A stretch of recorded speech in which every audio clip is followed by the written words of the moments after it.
Hi நண்பா, welcome back to SS unique. Actor Sarathkumar அவர்கள் ரீசெண்டாக ஒரு ஸ்டேஜில் தளபதியை கடுமையா விமர்சனம் பண்ணியிருக்காரு. அதாவது முன்மொழி கொள்கை வேணாமா, ஹிந்தி பேசும் பிரசாந்த் கிஷோர் அவர்கள் வேணுமா அப்படின்ற மாதிரி சொன்னது கூட பரவாயில்ல. அதுக்கப்புறமா மரியாதை இல்லாம டே எங்கடா இருந்து வரீங்க, நீங்களாம் யார்கிட்டடா ஃப்ராட் பண்றீங்க, வாட் ப்ரோ, ஏம் ப்ரோ, ஒய் ப்ரோன்னு சொல்லிட்டு நக்கலா ஒரு பாடி லாங்குவேஜோட தளபதியை விமர்சனம் பண்ணியிருக்காரு. பட் இவரோட இந்த ஸ்பீச்சுக்கு சோசியல் மீடியால ஃபேன்ஸ் செம்மையா அடிச்சுட்டு இருக்காங்க. ஏன்னா இப்பதான் வாரிசு படத்தோட ஆடியோ லான்ச்ல சூப்பர் ஸ்டார் விஜய்னு பேசுனீங்க, இப்ப அதுக்குள்ளேயே இப்படி ஒரு டிரான்ஸ்லேஷனா அப்படின்னு சொல்லிட்டு டம்மி நாயகன்னு சொல்லிட்டு கலாச்சிட்டு இருக்காங்க. ஆக்சுவலா சரத்குமார் அவர்களை ஒரு குருட்டா வச்சு அவருக்கு ரிப்ளை எல்லாம் கொடுக்கணுமா அப்படின்றது கொஞ்சம் டவுட்டா தான் இருக்கு.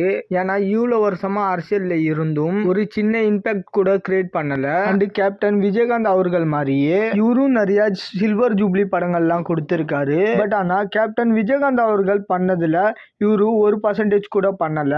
சோ அரசியல் களத்துல இவர் ஒரு ஜீரோவா இருந்திருக்காருன்னு சொல்லலாம். அட்லீஸ்ட் கட்சி மாறியாவது சில பேர் எம்எல்ஏ எல்லாம் ஆவாங்க. இவரு அந்த மாதிரி உருண்டு பிறண்டு கூட ஒண்ணுமே ஆகல. சோ அவரோட நிலைமை இந்த மாதிரி இருக்கும்போது இவரு எதுக்கு ஹெவியா இந்த மாதிரி பெர்ஃபார்மன்ஸ் கொடுத்துட்டு இருக்காருன்னு தெரியல.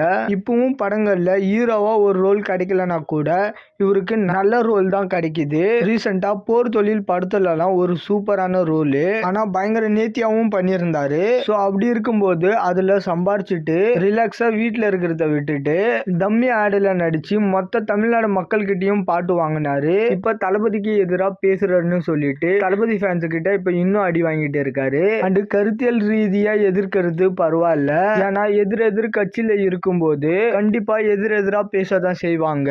பட் ஆனா மரியாதை குறைவா பேசுறது தேவையில்லாத விஷயம். அதுவும் தளபதி ஒரு சக நடிகர், அதுவும் இப்பதான் தளபதி கூட வாரிசு படத்துல நடிச்சுட்டு வந்தாரு.